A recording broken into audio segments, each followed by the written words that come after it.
up some oxtail, fresh from the butcher shop. I definitely got to show you how we got here. It's enough. It's the thickness. It's the 2 inches per cut. All right, let's get into it. Here we go. See that? Oh yeah. All right, so now we're gonna take the shears. Cut this whole wide open.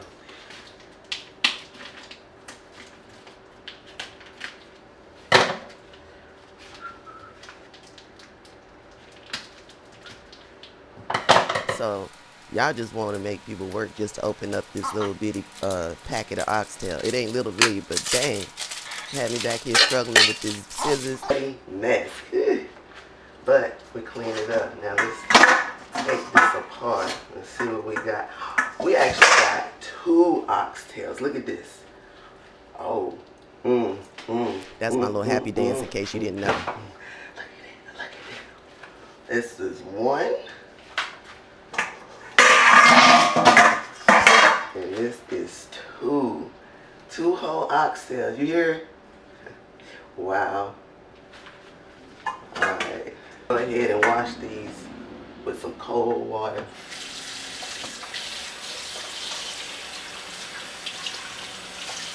You see how they look? While you watching this oxtail, this is the best time to make sure you clean it and get off any extra fat or any extra membrane.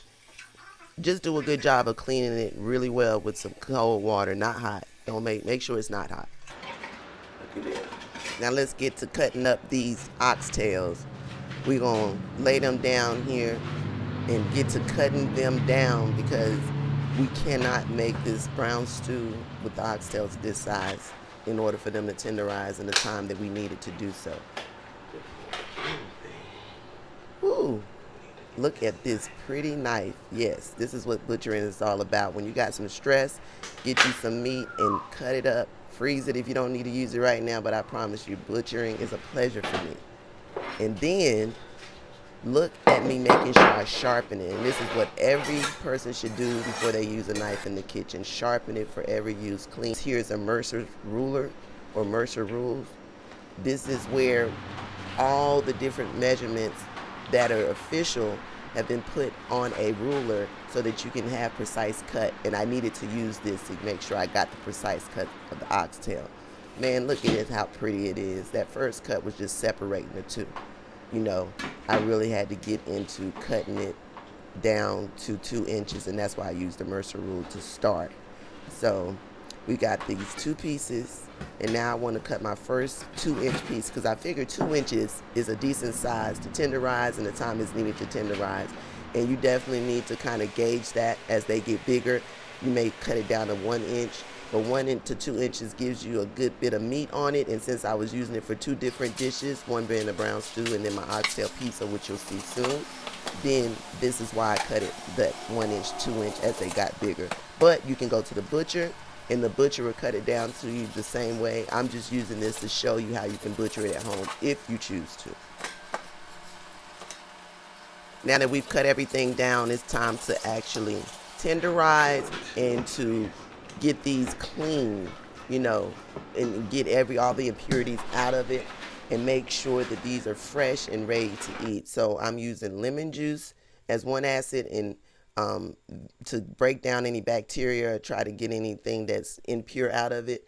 And then I'm using vinegar as a meat tenderizer, which helps break down the membrane in between 2 to 12 hours, even 30 minutes, just depending on time. You can use vinegar to make meat, especially beef and fish, because I've used it in both instances. And of course chicken, but I'm just saying it doesn't leave a taste. And once you do this, you can actually make sure that, you know, your meat stays very soft. Put it in this bag and you keep it in that bag. And what I did was I turned it about every 2 to 4 hours just to make sure it was an even balance of tenderizing. You don't have to be that particular, but also you have to make sure you don't use no more than 1/4 of whatever amount of meat that you're cooking. You definitely don't want to make it bitter. So make sure that there's a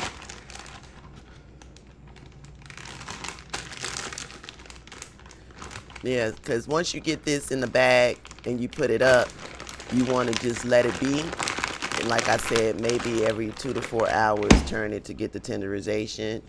But this is a very important step that a lot of people don't get, and then their oxtail is not tender enough.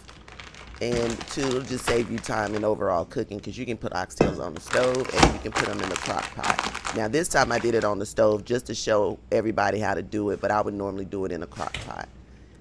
All right, so now that's done. 12 hours is gone, time lapse everything. This is what they look like after I put them in the vinegar and the lemon juice soak.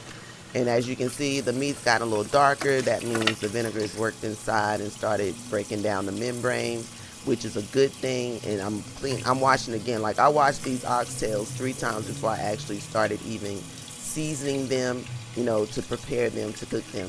But you'll see all of that coming up in the next video, so just make sure you stay tuned for that as far as part 2 of this oxtail butchering.